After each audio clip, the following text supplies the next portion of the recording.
Bonjour à tous et bienvenue dans votre journal des produits de bourse de l'Obsa du lundi 31 décembre. La bourse de Paris lâche 1,45% à 3684 points. Le CAC 40 est suspendu aux négociations budgétaires américaines. Républicains et démocrates ne sont toujours pas parvenus à s'entendre alors que la date butoir approche. Barack Obama se préparait à rencontrer vendredi et pour un long week-end les chefs de file du Congrès à la Maison-Blanche pour tenter de trouver un compromis de dernière minute. Et puis côté valeur du CAC, le constructeur Vinci signe la troisième plus forte baisse du CAC à moins 2,31%. Le groupe de BTP a été retenu pour la privatisation de l'opérateur aéroportuaire portugais ANA. Les valeurs bancaires sont en baisse, moins de 60% pour Société Générale et BNP Paribas recule de 2,53%. Seul ST Microelectronics et Safran sortent du lot. Outre-Atlantique, Wall Street reste dans le rouge. Les marchés sont très prudents alors que l'échéance du mur budgétaire se rapproche. Le Dow Jones lâche 1,21%, le Nasdaq est à moins 0,86% et le S&P 500 cède 1,10%.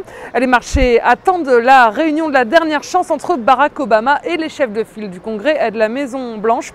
Ils espèrent régler ce dossier qui empoisonne depuis plus d'un mois le climat politique à Washington, tout en ayant conscience qu'un accord de dernière minute relève du tour de force.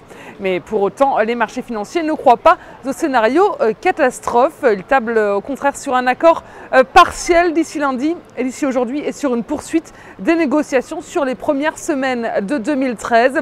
Deux statistiques majeures sont à retenir aujourd'hui. L'indice PMI de Chicago ressort en hausse de 51 à 51,6%.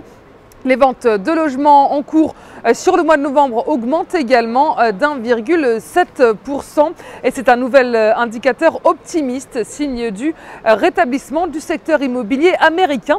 Et enfin, si on fait un tour du côté des valeurs coup dur pour Apple, le titre est condamné à verser 165 000 $ à 8 écrivains chinois et 2 maisons d'édition pour avoir vendu des livres électroniques sans respecter les droits d'auteur. La marque à la pomme cède 1,2% en fin de séance. La valeur du jour, c'est aujourd'hui le groupe de télécommunications France Télécom. Graphiquement, le titre poursuit sa tendance baissière en validant une figure de continuation.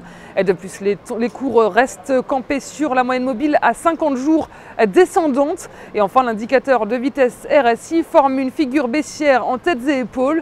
Le biais est donc négatif vers 7 € et ce tant que le support à 8,60 € n'est pas dépassé.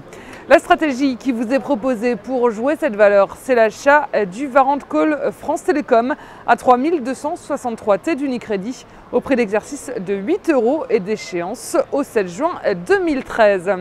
Voilà, c'est tout pour aujourd'hui. Passez une très bonne journée et une belle fin d'année.